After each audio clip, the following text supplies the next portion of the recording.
Hello everyone, this is Andrew at Crown Academy of English. Today we are doing a video about the verb to be, and this is the second part. And today we're going to look at the use and meaning. There are two common types of use of the verb to be. The first use is as a main verb, and the second use is as an auxiliary verb. This is also called a helping verb. So let's look at each type in more detail. So first of all, to be as a main verb. As a main verb, the verb to be acts as a linking verb. A linking verb. So what is a linking verb? Well, first of all, a linking verb does not describe an action. Most other verbs describe an action, but not a linking verb. A linking verb gives us more information about the subject of the sentence. The subject of the sentence. A linking verb does not take a direct object. So there's no direct object from a linking verb. Instead, a linking verb takes a complement. A complement. So a complement is something that refers back to the subject. And there are three types of complement with the verb to be. So now let's look at several examples of the verb to be as a linking verb. So we can have to be followed by a noun. Here are three examples. I am a teacher. You are a student. Jane is a doctor. So here we have the verb to be as a main verb, as a linking verb. And there is no direct object. Teacher is not a direct object of the verb to be. It is a complement, and it is in fact called a subject complement. So the verb to be is helping us give us more information about the subject of the sentence. The teacher is a subject complement referring back to the subject, I. So you are a student. Jane is a doctor. So these are all examples of the verb to be in the present tense. Okay? We can also have to be followed by an adjective. And this is called an adjective complement. I was tired.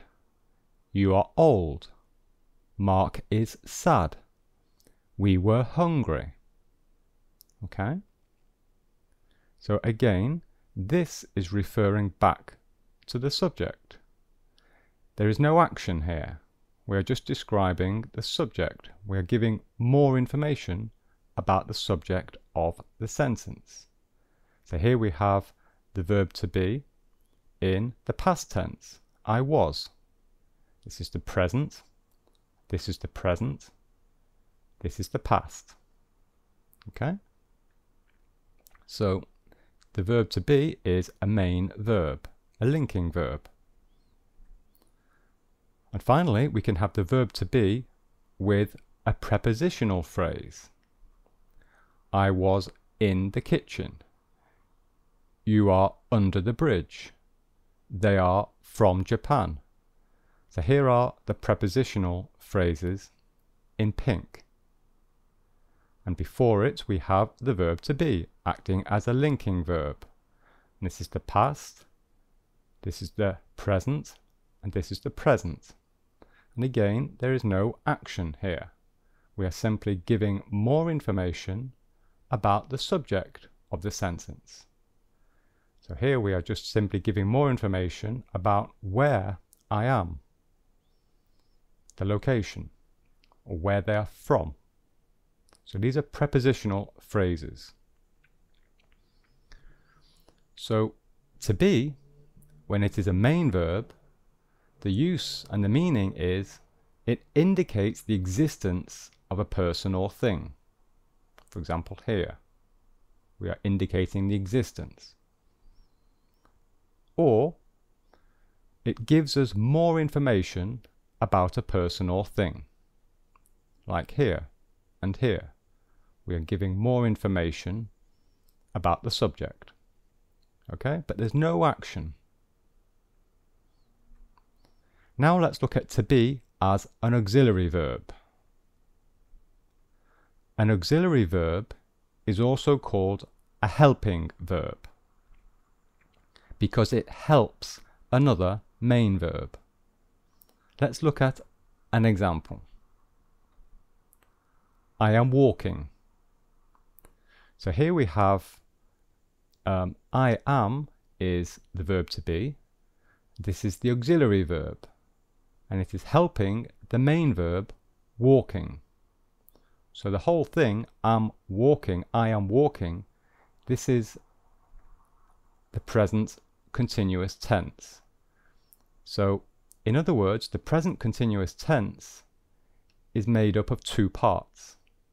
The first part is the auxiliary verb, the verb to be, and the main verb in the ing form, or the present participle. I am walking. Okay? And there are two common uses of to be as an auxiliary verb.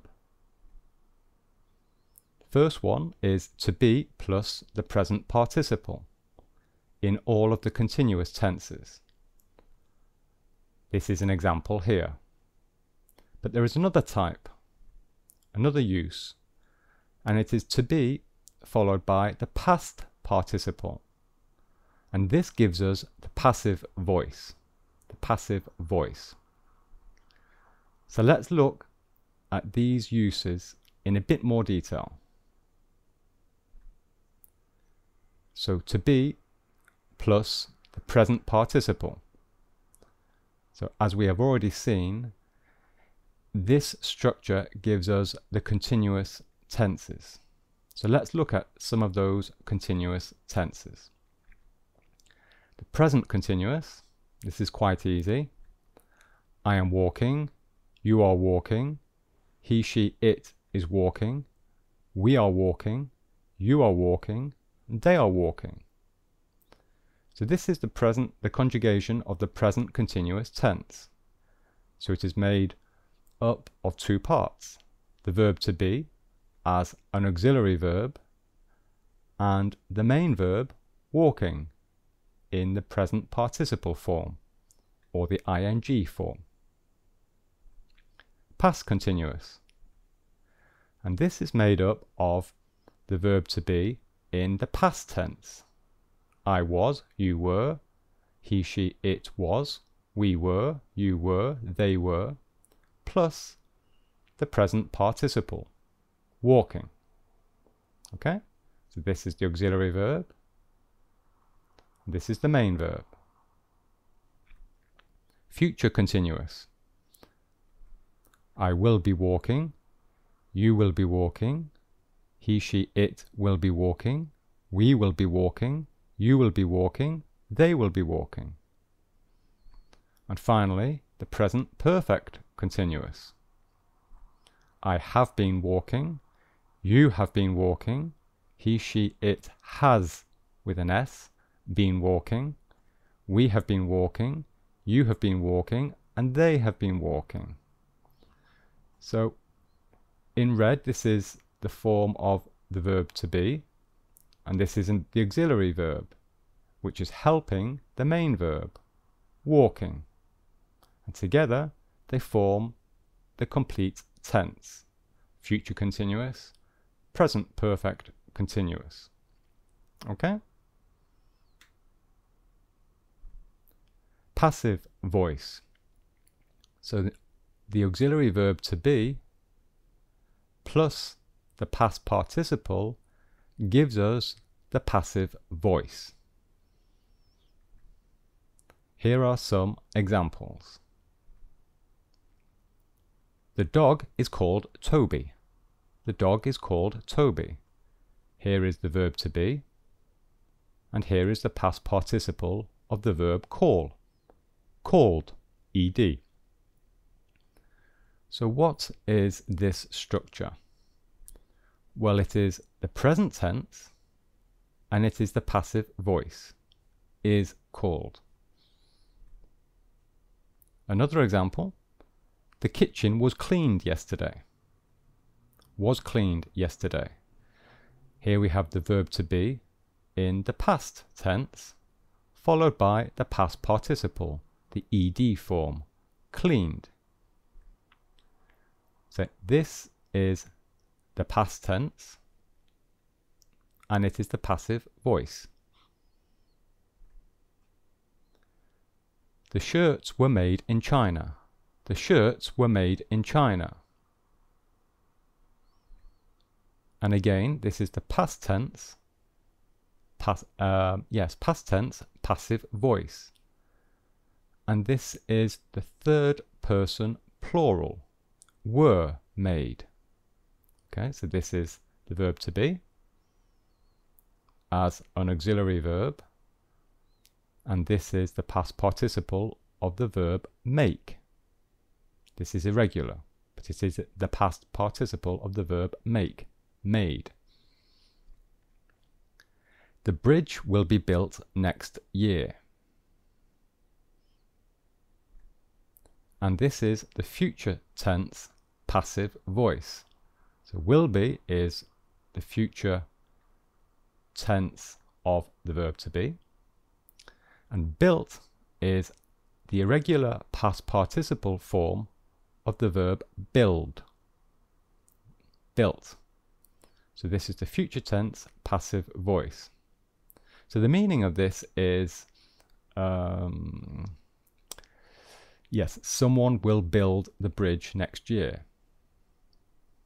But the someone isn't important, so we use the passive voice. The subject isn't important. So the bridge will be built next year. So yes, the verb to be plus the past participle gives us the passive voice. Okay? And the final example is my car has been stolen. This is very common when we say this when we no longer have our car. We say my car has been stolen. And this is the present perfect tense passive voice. So has been is the present perfect of the verb to be, and stolen is the past participle form of the verb steal. Steal, S-T-E-A-L. So it is an irregular verb. Stolen. Okay? So there we are. That's the end of the lesson. I hope you enjoyed it. Here are some other videos which you might be interested in.